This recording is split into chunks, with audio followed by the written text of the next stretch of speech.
All right, so this is the forge. I put the tongs together. I'll show you that in a little bit. And I added on this like a hopper because I was losing my charcoal every so often. When I would move things around, they would fall out. So I added the hopper, and then I decided also, instead of just charcoal, which can get quite expensive, I have a bunch of wood, and I chopped them up into little biscuit sizes so I can add those in there. Sad news. See these parts? That's one. Yep, they're not supposed to be separate. But you can see right here where I had drilled the hole, it got too weak, and when I was trying to straighten it out on the rest of the tongs, both sides broke. So that's what it looks like, still very hot. That's the little pin that I'm going to, well, you can see it. It's kind of like a little rivet that goes in there. But as you can see, it's way too thin. Nice fingernail. And on the sides, what's interesting here, you can see there's a hole in this tinfoil thing right there, and there. That's just from the heat. So I don't think my little hopper is going to work, but it means that it's getting super hot. And anyway, got to go back to work. All right, this is iteration 3.0. Now I am completely outside.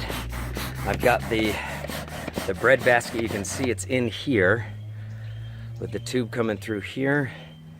And I've got bricks on the side. It just seems to work better. It keeps the heat.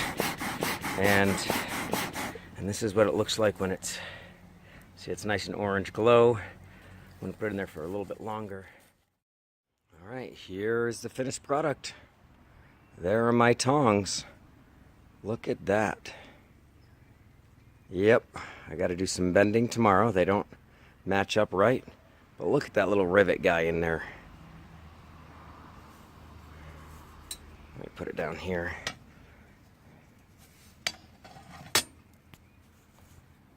So that rivet is a little piece of steel.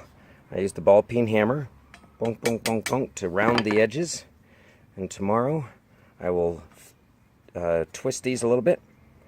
I'll heat them up and then just kind of bend them a little bit so they lay flat.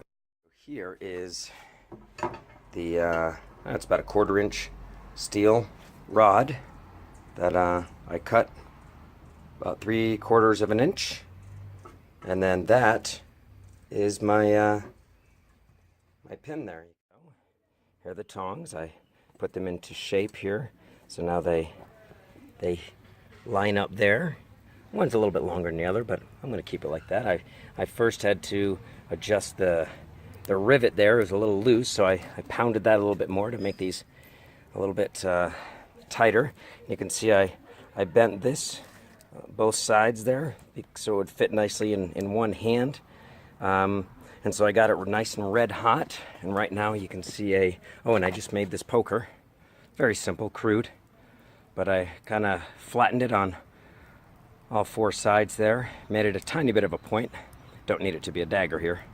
And you know, filed the end, and that's it. You can see there's a little bit of, I think it's like a 1/4 inch right there. I'm gonna kind of play around with it more than anything.